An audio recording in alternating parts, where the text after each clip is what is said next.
Really? Well, yeah.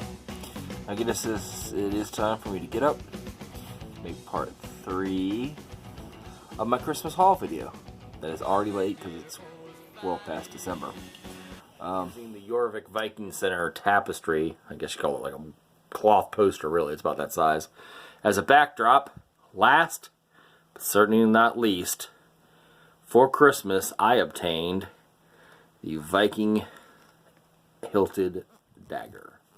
Now this dagger is made by a company that Cult of Athena sells called Lord of Battles. I know nothing about them, honestly, as a company. Complaints on the scabbard. This loop, as you can see, is way loose there. Not that that is a big deal. It's easily fixable if you have another strap or something. And honestly, it's a dagger. It probably shouldn't have one. But if you look at the scabbard, it has slight, almost scratch level decoration on it, but barely noticeable. I'm not even sure why they bothered with it. It's not embossed really. It looks like someone scratched it in there, but pretty decent. It's got a little bit of wobble, but it's decent quality leather. It's got leather stackers, not like that foam stuff of really cheap knives. This one, I do not have very large hands for today's standards, but my hands are probably about the size of people in the Viking era. And you see that hilt is quite large in length. Usually Viking era hilts, my forefinger will sit right by the guard, my pinky will rest right like that at the end of the guard. So it's a bit long if there was on a sword from period, but you can get kind of a saber grip on it for point work with a dagger. It actually kind of makes a little bit of sense. You can choke up, or you can ride it down like this and get about maybe an inch or two extra reach. So it's not bad.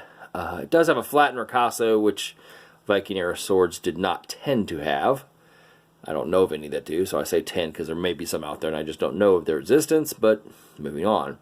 It does have the wide fuller like a Viking blade and a tip which is a little more pointy but very similar to Viking swords. The question is, how well does it cut? Well, here's a piece of paper that's really not in good condition for cutting. It's been wet many times, but I did not pay for the sharpening service at Cult of Athena. I did it myself, and yet, if I can get the paper here, you can see it does pretty darn well. I will say that passes. A little rough. Against my far wall near my closet armory, we see a inexpensive flea market William Wallace sword that a friend gave me that looks good on the wall but isn't really good. And then there we have the windlass replica of the Black Knight sword from Monty Python and the Holy Grail. Nice looking sword, solid built, nice weight, very whippy blade. Well, folks, done with the Christmas haul videos. I'll get on to something else tomorrow. Thank you all for the new subscribers. And again, I'm glad that everybody has actually enjoyed my videos.